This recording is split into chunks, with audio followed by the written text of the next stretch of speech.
এই বন্ধুরা, কেমন আছো তোমরা সবাই? আমি বিশ্ব। আজকে তোমাদেরকে বলবো তোমরা কিভাবে ফোনের মাধ্যমে ডিবিটি লিঙ্কটা করবে নতুন সরকারের নির্দেশ অনুযায়ী। অন্নপূর্ণা ভাণ্ডারে আর যুবসাথীর 3,000 টাকা পাওয়ার জন্য ডিবিটি লিঙ্ক করা মাস্ট। সেই জন্য আমি তোমাদের, যারা জানো না তাদের জন্য আজকে আমি এই ভিডিওটা বানাচ্ছি।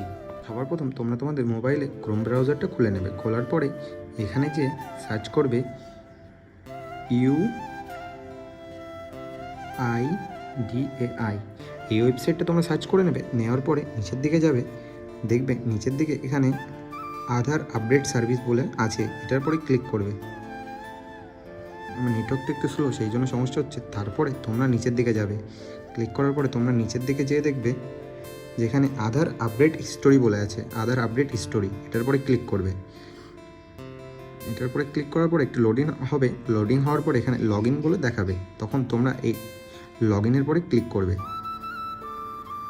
লগ ইনের পরে ক্লিক করার পরে তোমাদের আধার কার্ডের নাম্বারটা এখানে বসিয়ে নেবে।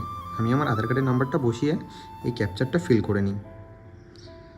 তারপর তোমরা তোমাদের আধার কার্ডের নাম্বারটা আর এই ক্যাপচারটা এখানে লিখে নেবে। লেখার পরে এটা সাবমিট করে দেবে, মানে লগ ইন চেপে দেবে। দেওয়ার পরে তোমার আধার নাম্বারে, এখানে পরে তোমার আধার কার্ডের সাথে যেই ফোন নাম্বারটা লিঙ্ক আছে সেই ফোন নাম্বারে 6 সংখ্যার ওটিপি যাবে, সেটা এখানে বসিয়ে দেবে। সেই 6 সংখ্যার ওটিপিটা বসিয়ে দিয়ে তোমরা লগ ইনে ক্লিক করার পরে তোমাদের এরকম এখানে ছবি দেখাবে আধার কার্ডের, আর তোমাদের এরকম একটা পেজ দেখাবে। এরকম পেজ দেখানোর পরে তোমরা নিচের দিকে একটু স্ক্রল করবে, করার পরে ব্যাঙ্ক শেডিং স্ট্যাটাস, এটার পরে ক্লিক করবে।